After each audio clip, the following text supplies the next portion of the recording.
சிம்ம ராசி, துலாம் லக்னம். ராசி அதிபதி சூரியன், லக்னாதிபதி சுக்கிரன், சந்திரன் 11ஆம் வீட்டில் இருக்காரு. இவங்க எப்படி இருப்பாங்கன்னா, நிறைய கோபம் வரும். ஆனால் அந்த கோபத்தை உடனே வெளியே காட்ட மாட்டாங்க. அப்படியே ஸ்டோர் பண்ணி எப்போ அதுக்கான வாய்ப்பு வருதோ அப்போ பெருசாக வெடிச்சிருவாங்க. ரொம்ப நாள்லாம் ஆகாது. அவங்களால ரொம்ப நாள் கண்ட்ரோல் பண்ண முடியாது. நிதானமாக இருக்கணும்னு நினைப்பாங்க, நிதானமாக இருப்பாங்க.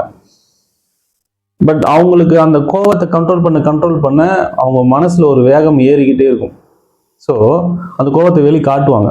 ஆனால் அது காட்டும் பொழுது ஆப்போசிட்ல யாராலையும் தாங்க முடியாத அளவுக்கு காட்டுவாங்க. அவங்களுடைய பேச்சே பார்த்தீங்கன்னா ரொம்ப பயங்கரமா அவங்க போடுற சத்தத்துல வீடே அதிரும். சவுண்டு ஓவரா வரும். எல்லாத்தையும் தூக்கி போட்டு உடைக்கிறது. அது அவங்க எதிரில் இருக்கிறவங்க அவங்கள பார்க்கும்போது மிரண்டு போய் நிற்கணும். அது மாதிரி தான் அவங்களுடைய செயல்பாடுகள் இருக்கும். ரொம்ப அரகண்டா இருக்கும், ஆக்ரோஷமா இருக்கும், ரொம்ப மூர்க்கத்தனமா இருக்கும். யார் எதை செஞ்சாலுமே அதை விட சிறப்பாக என்னால் செய்ய முடியும்ன்ற எண்ணம் இவங்களுக்கு இருக்கும். அதை செய்யணும்னு நினைப்பாங்க. டாமினேட் பண்ணுவாங்க எல்லாரையும். இவங்க என்ன சொல்றாங்களோ அதான். இவங்க சொல்றதை தாண்டி ஏதாவது ஒரு விஷயம் நடந்துச்சுன்னா அவங்களால ஏற்றுக்க முடியாது. எல்லாரும் இவங்க கிட்ட பணிஞ்சு பேசணும்னு எதிர்பார்ப்பாங்க. ஆனா இவங்க இவங்களை யாராவது பணிய வச்சாங்கன்னா இவங்களுக்கு கோவம் வந்துடும். இவங்களை இன்சல்ட் பண்ற மாதிரியோ இல்லை இவங்களை டாமினேட் பண்ற மாதிரியோ ஏதாவது ஒரு நிகழ்ச்சி நடந்ததுன்னா இவங்களால தாங்க முடியாது. உடனே ரியாக்ட் பண்ணுவாங்க. ரொம்ப ஆக்ரோஷமா ரியாக்ட் பண்ணுவாங்க. தர்ம சிந்தனை அதிகமா இருக்கும். மற்றவங்களுக்கு உதவி செய்யறது, ஓடி ஓடி போய் உதவி பண்ணுவாங்க. நுணுக்கமா சிந்திக்கிறது அதெல்லாமே இருக்கும். மனசளவுல இவங்க எந்த விஷயத்தையும் பொறுக்க மாட்டாங்க. உடனே செய்யணும், நினைச்ச உடனே செய்யணும்னு நினைப்பாங்க. நிறைய இடம் சுத்தி பார்க்கணும், நிறைய ஜாலியா இருக்கணும், லைஃபை என்ஜாய் பண்ணணும், சொகுசா இருக்கணும்னு நினைப்பாங்க. அது எல்லாருமே உடனே கிடைக்கணும்னு நினைப்பாங்க. பட் ப்ராக்டிக்கலா அதுக்கான செயல்பாடுகள் நிறைய இடத்துல இருக்குமான்னு தெரியாது. நிறைய இடத்துல சூழ்நிலைக்கு ஏற்ற மாதிரி தான் செய்வாங்க. நிதானமா இருப்பாங்க. மனசுல ஒரு ஏக்கம், உடனே போகணுன்ற அவசரம் இருந்தால் கூட ஆனா நிதானமா சரி பார்க்கலாம் போகலாம் அப்படின்ட்டு அந்த செயல்பாடுல அந்த நிதானத்தை காட்டுவாங்க. அப்ப மனசு ஒண்ணு சொல்லுது, செயல்பாடு வேறையா இருக்கு. இதுக்கு என்ன காரணம் அப்படின்னா, லக்னம், ராசி இது ரெண்டும் முதல்ல எப்படி வேலை செய்யுதுன்றத நம்ம தெரிஞ்சுக்கலாம். இப்போ ஒரு குழந்தை பிறக்குதுன்னு வச்சுக்கோங்களேன். அந்த நேரத்தில் சூரியனுடைய கதிர்வீச்சு எந்த ராசியின் மேலே விழுந்துச்சோ அது லக்னம். ஸோ அந்த லக்னத்தை வச்சு தான் மற்ற கிரகங்களின் தன்மைகளை நம்ம ஆராய்ச்சி பண்ண முடியும். அதே நேரத்தில் சந்திரன் எந்த ராசியின் மேலே இருக்காரோ அது ஜென்ம ராசி. இப்போ ஜென்ம லக்னத்தை வச்சு அந்த ஜாதகருடைய கேரக்டர் எப்படி இருக்கும், அவருடைய சிந்தனை எப்படி இருக்கும், அவருடைய லைஃப் ஸ்டைல் எப்படி இருக்கும், இந்த ஜென்மம் ஃபுல்லாக அவருடைய பலன்கள் என்ன, எந்தெந்த காலகட்டத்தில் எப்படி இருப்பார் அப்படின்றத ஜென்ம லக்னத்தின் மூலமாக நம்ம சொல்ல முடியும். இந்த ராசி எப்படி வேலை செய்யுது அப்படின்னா, கோள்கள் சுற்றிக்கிட்டே இருக்கு இல்லைங்களா. ஒரு கோளும் ஒரு காலகட்டத்தில் ஒரு இடத்துலேருந்து இன்னொரு இடத்துக்கு பயிற்சி ஆகுது. இப்படி பயிற்சி ஆகிட்டே இருக்கும் பொழுது ஒரு பலன் கிடைக்கும். ஒரே கிரகம் ஒரு வீட்டில் இருக்கும்போது ஒரு பலன் தரும், இன்னொரு வீட்டில் இருக்கும் பொழுது வேற ஒரு பலனை தரும். ஸோ இந்த கிரகங்கள் பயிற்சி ஆகும்போது கிடைக்கக்கூடிய பலன்களை சந்திரன் எங்கே இருக்காரோ அதை வச்சு நம்ம கால்குலேட் பண்ணுறோம்.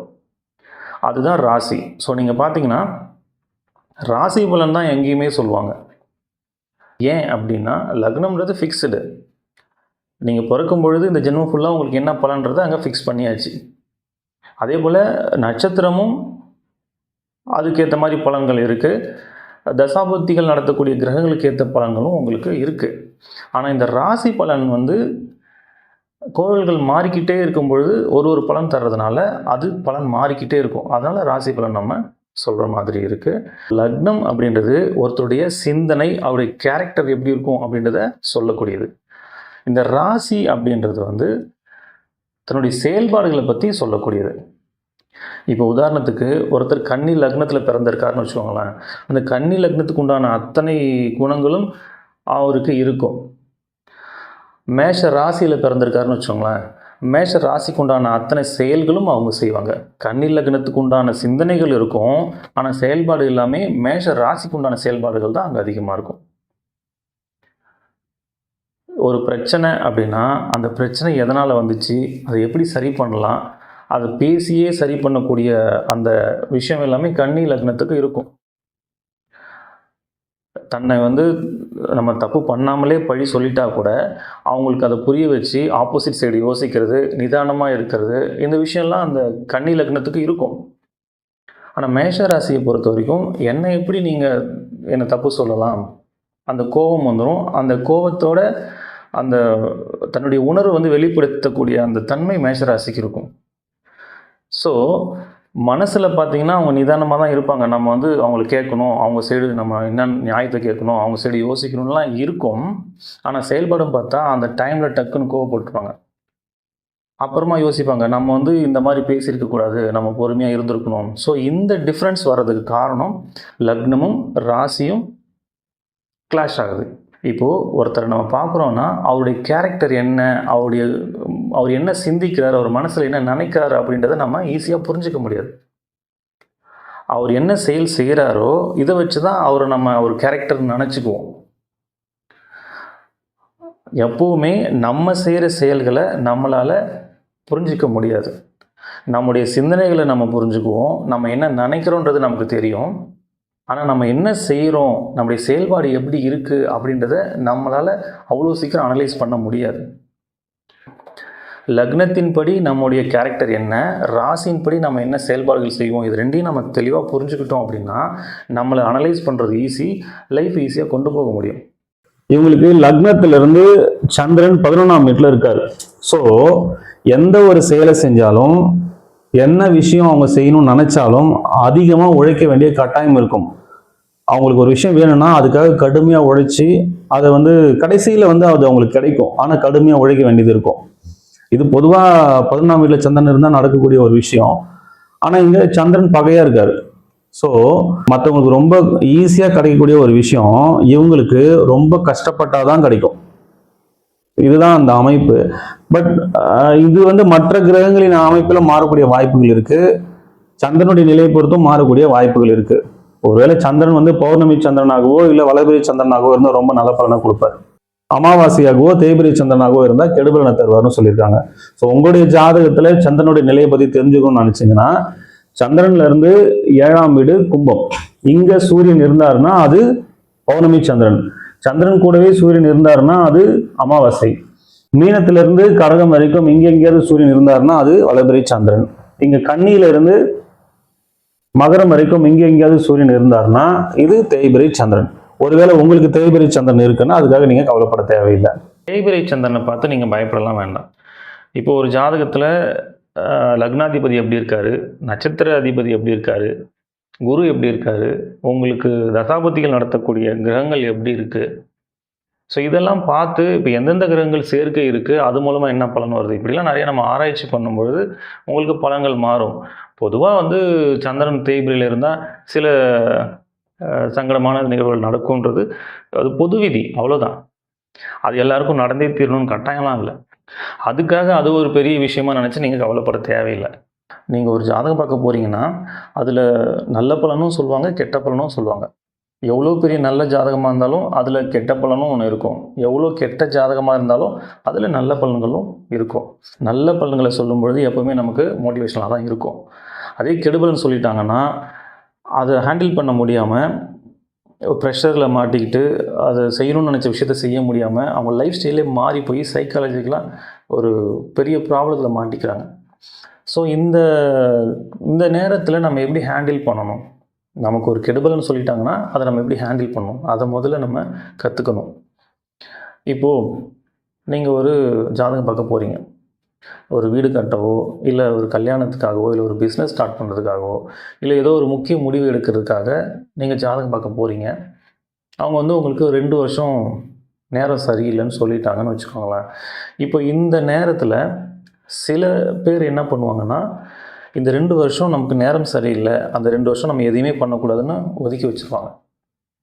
இன்னும் சில பேர் என்ன பண்ணுவாங்கன்னா, நேரம் சரியில்லை ஆனால் நம்ம செய்கிற விஷயத்த செய்யாமல் இருக்க முடியாது, நம்ம செஞ்சு தான் ஆகணும் அப்படின்னு சொல்லி பயந்துக்கிட்டே செஞ்சுருவாங்க. இன்னும் சில பேர் என்ன பண்ணுவாங்கன்னா, நேரம் சரியில்லைன்னா என்ன, நான் செய்கிறத செய்வேன் அப்படின்னு செய்வாங்க. ஸோ இந்த மாதிரியான மனநிலைகள் எல்லாமே ஒரு தவறான ஒரு முடிவை தான் ஏற்படுத்தும். இதை எப்படி ஹேண்டில் பண்ணணும் அப்படின்னா, இப்போது 2 வருஷம் நம்ம நேரம் சரியில்லைன்றதுனால எதையுமே செய்யாமல் 2 வருஷம் கழித்து நமக்கு நேரம் நல்லா இருக்கும் பொழுது நம்ம ஒரு செயலை செய்ய போகிறோம், ஒரு பிஸ்னஸ் ஸ்டார்ட் பண்ணுறோம் அப்படின்னா, அங்கே 1000 ரூபாய்க்கு உழைச்சிங்கன்னா அந்த 1000 ரூபாய் உங்களுக்கு கிடைக்கும். ஆனால் அந்த 2 வருஷம் சும்மா இல்லாமல் நீங்கள் உங்களுடைய உழைப்பை அதில் போடுறீங்க. 2 வருஷம் கழித்து உங்களுக்கு டைம் மாறுது அப்படின்னா, இந்த உழைப்பு நீங்கள் இதில் போடுறீங்க இல்லையா, அந்த உழைப்பு போடும் பொழுது 1000 ரூபாய்க்கு உழைப்பு போடுறீங்க, 10 ரூபாய் தான் கிடைக்கிது. அப்போ அந்த நேரம் மாறுற வரைக்கும் அதை நீங்கள் ரன் பண்ணி கொண்டு வரணும்ல. இப்போ 10 ரூபாய் தான் கிடைக்குதுன்னா உங்களால் அந்த பிஸ்னஸே ரன் பண்ண முடியாமல் அதை நம்ம ஷட் டவுன் பண்ணிட்டு போகிற மாதிரியான சூழல் உருவாகிடும்ல. அப்போ இது மாதிரி நம்ம செய்ய முடியாது. அப்போ என்ன செய்யணும்னா, இந்த 2 வருஷம் சும்மா இருக்க முடியாது. அதுக்கு நம்ம ஒரு பிஸ்னஸ் ஸ்டார்ட் பண்ண போகிறோன்னா அதில் பெருசாக பாதிப்பு ஏற்படாத மாதிரி நம்ம பரிகாரங்கள் பண்ணிக்கலாம். இப்போ பரிகாரம் பண்ணுறதுனால சுத்தமாக நமக்கு அது நஷ்டமே ஆகாதான்னா கண்டிப்பாக நஷ்டங்கள் இருக்கும். கெட்ட நேரத்தில் நமக்கு ஒரு கெட்டது நடக்கணும்னா அதை தவிர்க்கவே முடியாது. ஆனால் 1000 ரூபாய்க்கு நீங்கள் உழைக்கிறீங்க, 10 ரூபாய் தான் உங்களுக்கு கிடைக்குன்ற இடத்துல பரிகாரம் பண்ணிவிட்டு நீங்கள் அந்த விஷயத்தை செய்யும் பொழுது ஒரு 100 ரூபாய் கிடைக்கும். ஸோ அந்த நல்ல நேரம் வர்ற வரைக்கும் உங்களால் அதை ரன் பண்ணி கொண்டு போக முடியும். ஆனால் அதுக்கப்புறம் நீங்கள் உழைச்ச உழைப்பு இருக்கு இல்லையா, இங்கே நீங்கள் என்னென்ன உழைப்பெல்லாம் உங்களுக்கு வீணாக போச்சோ, எவ்வளோ நஷ்டமாச்சோ அதை விட பல மடங்கு இங்கே திரும்ப கிடைக்கும். இப்போ நிறைய பேர் நேரம் சரியில்லைன்ற ஒரு காரணத்தினால எதையுமே செய்யாமல் விட்டுறாங்க. ஸோ அந்த மாதிரி இருக்கக்கூடாதுன்றதுக்காக நான் சொல்கிறேன், நீங்கள் கட்டாயம் செய்யுங்க. அந்த உழைப்பு அந்த நேரத்தில் பலன் தரலனாலும் உங்களுக்கு நேரம் மாறும் பொழுது பல மடங்கு திரும்ப கிடைக்கும். நல்ல நேரம் வந்துச்சுன்னா 1000 ரூபாய்க்கு நீங்கள் உழைச்சிங்கன்னா 10,000 கிடைக்கலாம், 1 லட்சமும் கிடைக்கலாம். அதுக்கு நீங்கள் என்ன பண்ணியிருக்கணும், கெட்ட நேரமாக இருந்தால் கூட உங்களோட உழைப்பை மிஸ் பண்ணக்கூடாது. நீங்கள் எல்லா நாளும் அந்த உழைப்பை போட்டுக்கிட்டே இருக்கணும். அதுக்கு தான் சொன்னேன், வெறும் உழைப்பு மட்டும் நீங்கள் போடும் பொழுது அந்த நல்ல நேரம் வரைக்கும் அந்த பிஸ்னஸை கொண்டு போக முடியாமல் போகலாம். அதுக்கு தான் சின்ன சின்ன பரிகாரங்கள் பண்ணிக்கணும். பரிகாரம் பண்ணணும்னா பணம் செலவு பண்ணி தான் பண்ணணும், கட்டாயம்லாம் இல்லை. பணம் செலவு செய்யாமலே நிறைய பரிகாரங்கள் செய்ய முடியும். அது என்னன்றது நான் திரும்ப பின்னாடி சொல்கிறேன். ஸோ எவ்வளோ கெடுபலன்கள் நம்ம ஜாதகத்தில் இருந்தாலும் அதை சரி பண்ணுறதுக்கு ஆப்ஷன் ஒன்று இருக்குது. அதனால் நீங்கள் சந்திரன் தேய்பிரியாக இருக்கிறதுனால நமக்கு ஏதோ பெரிய பிரச்சனையாக இருக்குமோ அப்படின்னு பயப்பட வேணாம். அதனால் வரக்கூடிய பாதிப்புகளை நம்ம சரி செய்கிறதுக்கும் நம்மக்கிட்ட வாய்ப்புகள் இருக்கும். அந்த ஜாதகத்தில் பார்க்கும்பொழுது கண்டிப்பாக இருக்கும். அதனால் நீங்கள் பயப்பட வேண்டாம். இவங்களுக்கு வேலை எது மாதிரிலாம் இருக்கும்னா, இவங்களுக்கு வியாபாரம் பண்ணுறதுல ஆர்வம் அதிகமாக இருக்கும், சினிமா துறையில் ஆர்வம் அதிகமாக இருக்கும், நிறைய ட்ராவல் பண்ணக்கூடிய வேலைகளில் ஆர்வம் அதிகமாக இருக்கும், அழகு சார்ந்த பொருட்கள், வாசனை திரவியங்கள், அலங்கார பொருட்கள், இது சார்ந்த வேலைகள் செய்யக்கூடிய, வியாபாரம் செய்யக்கூடிய ஆர்வம், ஆசைகள் அதிகமாக இருக்கும். பட் ப்ராக்டிக்கலாக அவங்களுக்கு எது மாதிரியான வேலைகள்லாம் அமைய வாய்ப்பு இருக்குன்னா, அரசு வேலை கிடைக்கக்கூடிய வாய்ப்புகள் அதிகம், அரசியல்வாதியாக இருக்கக்கூடிய வாய்ப்புகள் அதிகம், அரசியல் சார்ந்த வேலையோ இல்லை ப்ராஜெக்டு இல்லை சப்கான்ட்ராக்ட் அந்த மாதிரி எடுத்து செய்யக்கூடிய வாய்ப்புகள் கிடைக்கும். போலீஸ், மிலிட்ரி, டாக்டர் இந்த மாதிரி மக்களுக்கு சர்வீஸ் பண்ணணும், அதே நேரத்தில் ப்ரொடெக்ட் பண்ணணும், அந்த மாதிரியான வேலைகள் கிடைக்கக்கூடிய வாய்ப்புகள் அதிகம். ஒரு ஹையர் ரேங்க்ல இருக்கக்கூடிய, உயர் அதிகாரியாக இருக்கக்கூடிய வாய்ப்புகள் அதிகமாக இருக்கும். ஐஏஎஸ், ஐபிஎஸ், ஒரு கெசட்டட் ரேங்க்ல இருக்கிறது, எந்த துறையாக இருந்தாலும் அதில் உயர் அதிகாரியாக இருக்கக்கூடிய வாய்ப்புகள் அதிகமாக இருக்கு. உங்களுக்கு திருமண வாழ்க்கையை பொறுத்த வரைக்கும் காதல் திருமணம் செய்யக்கூடிய வாய்ப்புகள் அதிகம். கணவனோ மனைவியோ அவங்களை ரொம்ப நல்லா பார்த்துக்கணும், ரொம்ப ஆசையா அன்பா எல்லாமே இருப்பாங்க. ஆனா இவங்களுக்கு கோபம் வந்துருச்சுன்னா அந்த கோபத்தை வெளிக்காட்டுற விதத்தினால அவங்களுடைய கணவனோ மனைவியோ அவங்க கூட இருக்கிறதுக்கு பயப்படுவாங்க. அதாவது சாதாரணமா பேசுற நேரத்துல ரொம்ப நல்லா பேசுவாங்க, அந்த கோபம் வந்துடுச்சுன்னா அந்த ஆக்ரோஷம், மூர்க்கத்தனம், ஒரு அரகண்ட், இவங்களை பார்த்தாலே பயப்படுவாங்க. அந்த மாதிரியான ரியாக்ஷன்ஸ் இவங்ககிட்ட வரும். ஸோ இதனால என்னன்னா அவங்களுடைய கோபத்தினால அவங்களுடைய திருமண வாழ்க்கை பாதிக்கிறதுக்கான வாய்ப்புகள் இருக்கு. அதனால கோபத்தை குறைச்சி தான் ஆகணும். கோபம் குறைச்சா மட்டும்தான் திருமண வாழ்க்கையில நிம்மதியா இருக்க முடியும். கோபத்தை குறைக்கணும் அப்படின்னா, நான் என்ன கோவப்படுறேன், நான் நியாயமா தானே கோவப்படுறேன் அப்படின்னு சொல்லுவாங்க. ஆனா அவங்க சைடு நியாயம் இருக்கும். இப்ப நியாயம் இருக்கா இல்லையான்றது இங்க பேச்சு இல்லை. ஆனா அங்க கோவப்படுறதுனால அவங்களுக்கு மன நிம்மதி இல்லாம இவங்களுக்கும் சரி இவங்களுடைய வாழ்க்கை துணைக்கும் சரி நிச்சயமா இருக்கும். ஸோ இதை தவிர்க்கணும்னா கோபத்தை குறைச்சி தான் ஆகணும். கோபத்தை குறைக்கிறதுக்கு யோகா, மெடிடேஷன் அப்படின்னு போயிடணும். ஒருவேளை அதுக்கு வாய்ப்பு இல்லைன்னா ஸ்போர்ட்ஸ், மியூசிக் அப்படின்னு இந்த பக்கம் போயிடணும். அது ரெண்டுமே இல்லைன்னா அட்லீஸ்ட் அந்த மாதிரி ஸ்போர்ட்ஸ்லையோ இல்லை மியூசிக்லையோ இருக்கிறவங்கள போய் பார்க்கணும். மைண்டை டைவெர்ட் பண்ணுற மாதிரி ஏதோ ஒரு நிகழ்ச்சி பண்ணணும். திருமண வாழ்க்கையை பொறுத்த வரைக்கும் கோபத்தை குறைச்சால் மட்டும்தான் இவங்களால நிம்மதியாக போக முடியும். இது பொது பலன் தான். மற்ற கிரகங்களின் அடிப்படையில் பலன்கள் மாறக்கூடிய வாய்ப்புகள் இருக்கு. உங்க வாழ்க்கையில் அதிகமாக பிரச்சனைகள் இருக்குன்னு நினைச்சீங்கன்னா நம்ம சொல்லக்கூடிய எளிமுறை பரிகாரங்களை வீட்டிலேயே செய்யுங்க. நிச்சயமா பிரச்சனைகள் குறையும். பரிகாரம் ஏன் சார் பண்ணணும்? பரிகாரம் பண்ணால் பிரச்சனை தீர்ந்துருமா? நிச்சயமாக தீராது. இப்போது நம்ம ஜாதகத்தில் இருக்கக்கூடிய நல்ல பலன்களை நம்ம அனுபவித்து தான் தீரணும். அதே போல் கெடு பலன்களையும் கட்டாயம் அனுபவிக்கணும். அதுக்கு தான் பிறந்திருக்கோம். அப்புறம் இதுக்கு பரிகாரம் பண்ணணும். பரிகாரம் பண்ணால் அந்த பிரச்சனையினால் ஏற்படக்கூடிய விளைவுகளை குறைக்க முடியும். அந்த பிரச்சனையை ஃபேஸ் பண்ண முடியும். அந்த பிரச்சனையை கடந்து போகிறதுக்கான வழிகள் நமக்கு கிடைக்கும். எப்போவுமே நம்ம பிரச்சனையை பார்த்து பயப்பட மாட்டோம். அந்த பிரச்சனையினால் ஏற்படக்கூடிய விளைவுகளை நினச்சி தான் நம்ம பயப்படுவோம். அந்த விளைவுகள் தான் நமக்கு சிரமத்தை கொடுக்கும். இப்போ உதாரணத்துக்கு இந்த உதாரணம் வந்து நான் நிறைய இடத்துல சொல்லியிருக்கேன். இருந்தாலும் எளிமையாக இருக்கிறதுனால நான் திரும்பவும் இதையே சொல்கிறேன். இப்போ நம்ம கீழே விழுந்துட்டோம் அப்படின்னா, கீழே விழுறோம் அப்படின்றது ஒரு பிரச்சனை தான். கீழே விழுந்தால் நமக்கு அடிபடாது, வலிக்காதுன்னா கீழே விழுறதை நினச்சி நம்ம ஏன் பயப்பட போகிறோம்? இப்போ கீழே விழுறது ஒரு நிகழ்வு, ஒரு பிரச்சனைன்னு வச்சுக்கலாம். ஆனால் அதனுடைய விளைவு எப்படி இருக்கலாம்? ஒன்றுமே நடக்காமல் நம்ம எழுந்துடலாம், இல்லை கை காலில் முறிவு ஏற்படலாம், இல்லை 6 மாதம் படுத்து படுக்கையாக இருக்கலாம், இல்லை உயிர் போகிற அளவு கூட பாதிப்பு ஏற்படலாம்.